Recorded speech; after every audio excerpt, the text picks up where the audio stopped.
So I've never actually told anyone this story before, but in 2017, I almost quit chiropractic school.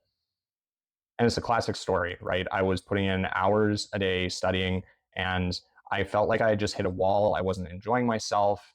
I was also on the back of a major life change across the country, 4,000 miles from where I grew up. And I had just felt like this wasn't for me. But here's what I discovered: it wasn't that I wasn't cut out for chiropractic school, or even that I wasn't applying myself with a lot of effort. It's that I was applying old principles from an old season to a new season that required new skills and new methods. Because once I changed how I was studying, how I was applying myself, and I found a method that actually worked with my needs for that season, everything turned around and everything changed for me. And now that I've been out of chiropractic school and into clinical practice, this has taught me something very important that likely applies to your health journey. And if you found this video, you may be in something called the dip. Sometimes what feels like failure or hitting a brick wall is actually just using the wrong approach for the season that you're in. And sometimes what may feel completely impossible is maybe your body just asking you to hang in there a little bit longer and stick it out. In this video, I'm going to go over why it is so important to stick with it, know when to quit, and know how to navigate this season called the dip. Well, it's based off of originally from this book by an author named Seth Godin and his book called The Dip. And here's how it applies to your health. Maybe you finally decided to address that pain that you've just put up with for so long. Or you finally decided to start losing some weight, getting fitter, and making a better version of yourself because it's a new season. Basically, you've committed to getting your health back on track, and that's really something to be commended. And this is how the journey goes. And this is how Seth Godin describes it in his book. Of course, the first few weeks feel amazing. You're motivated, you get the pain down, you lose a few pounds, you feel more energy, you're on a roll. But then, unfortunately, that's often when reality sets in. And I'm sure we've all experienced this before.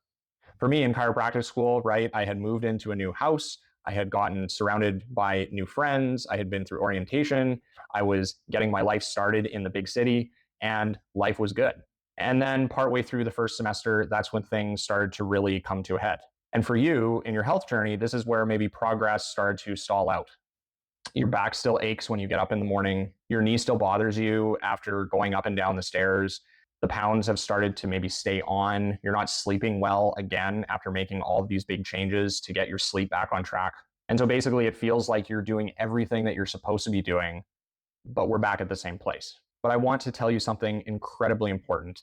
This is the most important part of your health journey. And here's why. Your body has been compensating for the health issues that you've been dealing with for months and even years. And honestly, it may not even be your fault. Don't get me wrong. But the reality is that like all things, it takes a lot to change old habits. These patterns aren't just going to disappear overnight. And I think we all intuitively know this, but sometimes we need to hear it differently. This is where the rebuilding and the hard work actually begins, replenishing and setting the foundation to become the new you.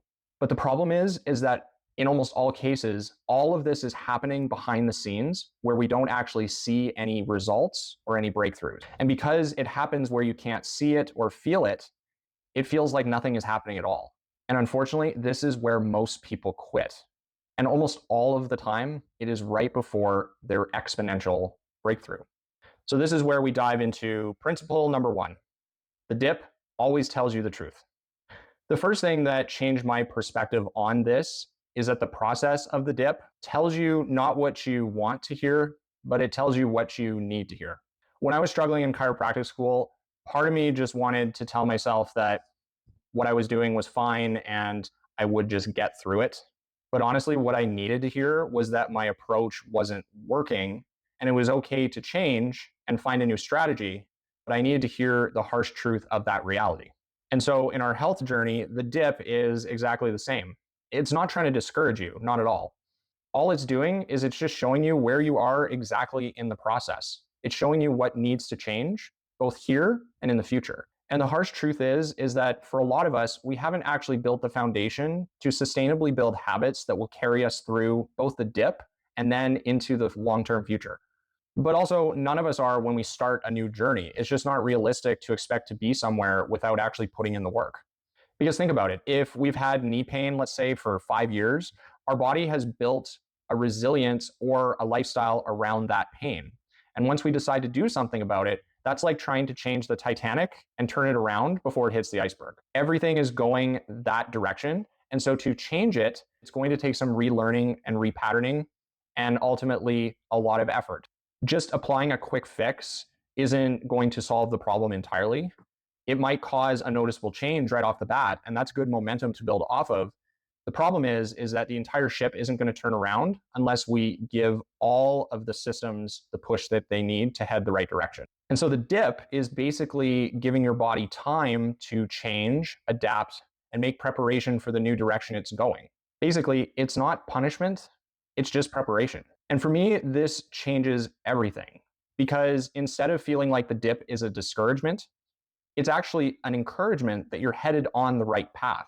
If you weren't experiencing the dip, you wouldn't be headed the right direction that is best for you long term. When things get harder or progress slows down, instead of panicking or getting discouraged, you can remind yourself that this is just a natural part of the process and it's a good thing. Your body's reminding you that you're making the right decision and you're on the right trajectory. The dip also protects you from results that you weren't meant to obtain. If healing was instant and super easy, you wouldn't be making the changes necessary to actually sustain those new habits long term. Here's an example of this, a perfect example, in fact. Peyton Manning, the NFL quarterback, Hall of Famer, he had multiple neck surgeries. And after all of those surgeries, which I can imagine were quite painful and traumatic, he likely had to rebuild his entire throwing motion. Basically, what had made him a successful quarterback in the past, now because of his surgeries, wasn't going to work the same way. But he knew in order to build off of the successes that he had in the past and to reach even greater heights, he had to change his tactics. The struggle, the dip, wasn't telling him to quit, especially in those hard moments in the gym and post-surgery, and even for the first time getting back on the field. What the dip was preparing him for was for a different type of success. In the 2015 season, at age 39, after everything that he went through, he won the Super Bowl with the Denver Broncos. And this wasn't because he went back to the old version of himself, but because he became the version of himself that was necessary for this new season of his life. And so your health journey works the same way. The dip isn't trying to get you to go back to your old self. It's trying to prepare you for the best version of yourself that is necessary in the next season. So how can we use this to our advantage? What is the first thing that we should do in this season? We need to start seeing the dip as a formative season, not as a season of failure. When progress feels slow or we feel like we've hit a plateau, we need to just stop and ask ourselves, are we in the dip? And we need to ask ourselves, what does our body need from us right now? And maybe the simple lesson is just that we need to remind ourselves that we just need to keep showing up, especially on the difficult days, the days where we don't feel like it, the days that are maybe a little more painful than others, or the days that just don't seem like we're actually making any progress. Because those days build the foundation and values that are necessary for us to be successful in the next season. They're building the best version of ourselves. But this does lead us into lesson number 2. We need to know when to stay and when to actually switch up course. Because here's what's important. Not every single struggle is worth pushing through. Sometimes in our health journey, our body is also telling us that the journey we're on is not right for us, and that's okay. The key is to press in, self-reflect, and learn the difference between productive difficulty and a hard stop. Because just like I had to change my study routine and build new habits in order to succeed in my new season, some of my peers decided that chiropractic school wasn't right for them. And you know what? Some of them are successful engineers, computer programmers, and they found a path that was best for their strengths and talents. So how do you know that the journey you're on is what is right for you? Well, first of all, you need to ask yourself the question, is this a calling of mine? Now, what do I mean by a calling? Well, it means that if you stepped away from this, are you stepping away from a journey that would allow you to fulfill something that is greater than yourself? Is it coming from a deep sense that you are capable of more and that your gift in serving the world would be better utilized by making this difficult journey and pushing through? Basically, one comes from a self-centered perspective and it will burn out and not be sustainable. And the other one comes from a selfless perspective, a perspective that is seeking to make the world a better place. Because even when chiropractic school was challenging, I knew and I had a faith in a higher power. For me, it was God and Jesus and the Holy Spirit that propelled me and had ordained my life to serve people in this way, and nothing was going to get in the way of that calling. That deep sense of purpose, that purpose that was greater than myself, that faith allowed me to push through the things that were seemingly standing in my way and trying to push me off course. That sense of purpose helped me push through the dip and helped me find a better way forward to allow me to continue to pursue my calling.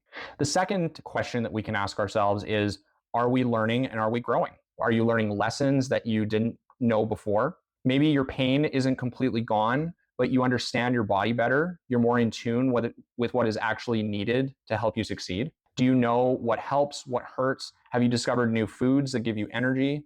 Have you discovered that you're capable of growing and developing new strength? If the answer to any of these questions is yes, then it is most likely that you are on the right path and you are just in the dip. The third question we should ask ourselves is, does this feel like we are building something, or does it feel like we're tearing something down? Your health journey, no matter what you're working through, should feel like you're building something, right? When we're building a house, it's messy, it takes time, it's complicated, but it is going to reveal something and develop something that is meant to last a lifetime. However, if what you're doing is consistently leaving you feel worse about yourself, then that's maybe a sign that you're not on the right path. Lastly, can you find things to appreciate about the daily process? Good difficulty feels like climbing a hill, but you know on the other side is an amazing view.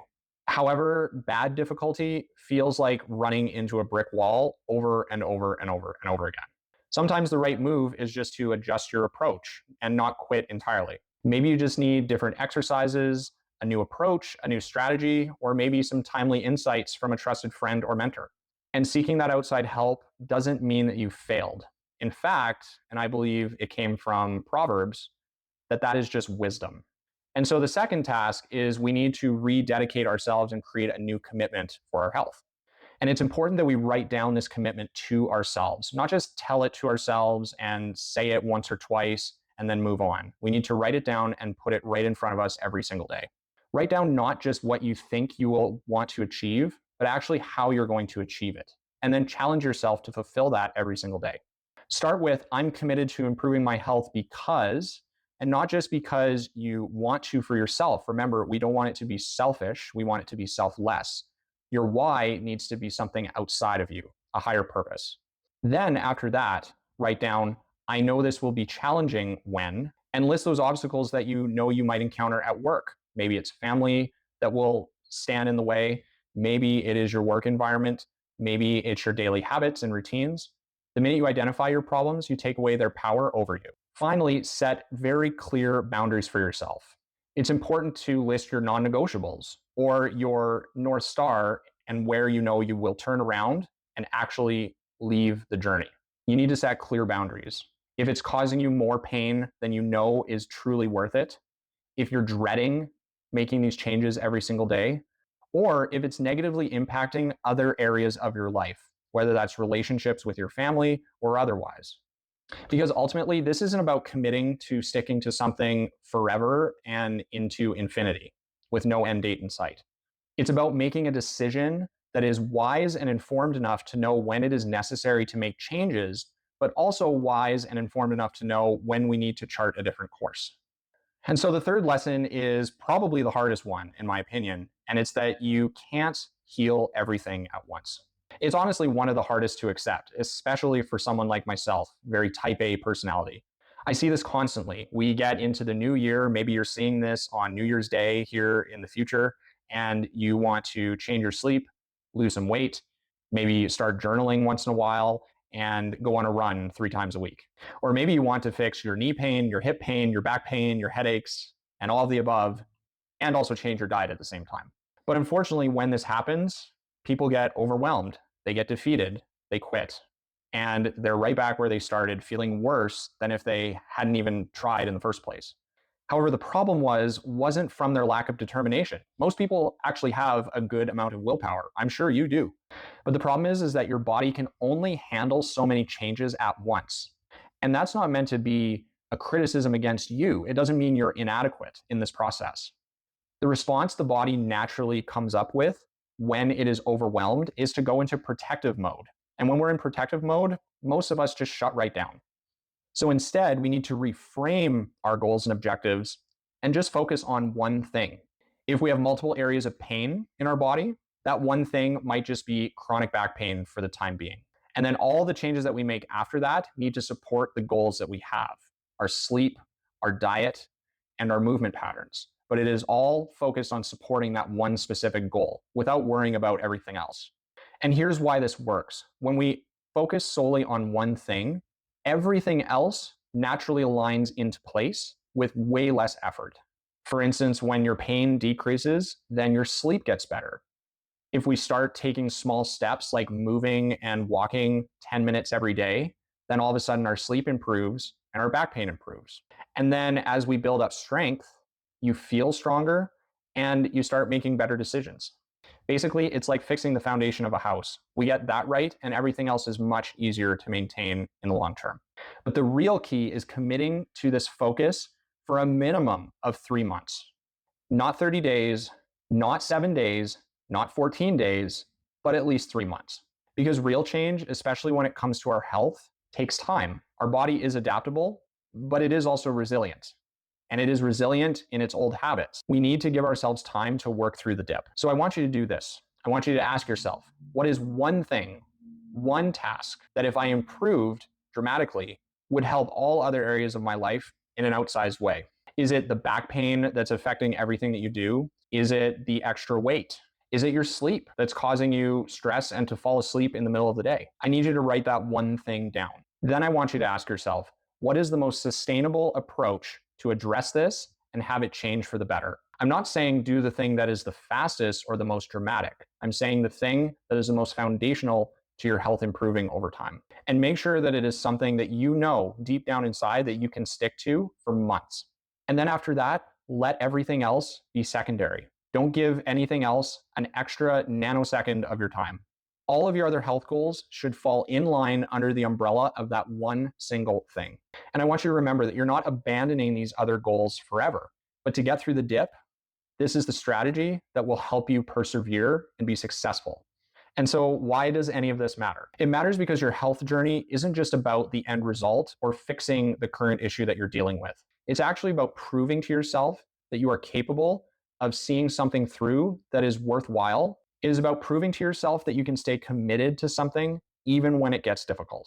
Every time you show up for your health when you don't feel like it, every time you show up for the process when it gets difficult, you're building something more valuable than just physical wellness or pain relief. You're building the identity of someone who doesn't give up on themselves. And this strength carries over into every other aspect of your life. So if you're in the dip right now, if you've been doing everything right, but results just don't feel like they're coming, or if they'll ever come, if you're questioning whether your approach, your resilience is actually working, I want you to hear this. Your body is working even when it doesn't feel like it. Your pain will get better even if it doesn't seem like it right now. Your body right now is adapting, healing, and getting stronger. And anything you do towards that goal will set you up for a lifetime of success. This dip, this plateau, this low point in your journey isn't proof that you're failing. It's proof that the journey is necessary. So don't let this temporary frustration steal from your future self. The person that is you in a few years, a few months, even a couple decades from now is counting on you to make the decisions that are necessary for them to become reality. The physical strength you build now, the emotional resilience that you build today will determine who you will become and who you will be defined as. It will determine whether your later years are filled with pain, soreness, and fatigue, or they are filled with vitality and they are full of life. And so here's something I want you to hear from me. You are designed to be healthy. That desire to move without pain, to feel confident in your body, to feel free again, that's your body's wisdom. And I believe that is God telling you that you were designed to heal. And so the dip is just the path between where you are now and where you are meant to be. Stay with the process. Trust your body's ability to heal. And remember, the only way out is through. So if this resonated with you and you feel like you're ready to make lasting changes and you would like support and help and guidance from someone who has been through the dip, Check out my other videos where I go over easy to accomplish, sustainable exercises for knee pain, back pain, and hip pain. And if you'd like someone in your corner, I would love to connect and see how I can help support you in your journey. Thanks for watching, and I'll see you in the next video. And remember, your breakthrough is closer than you think.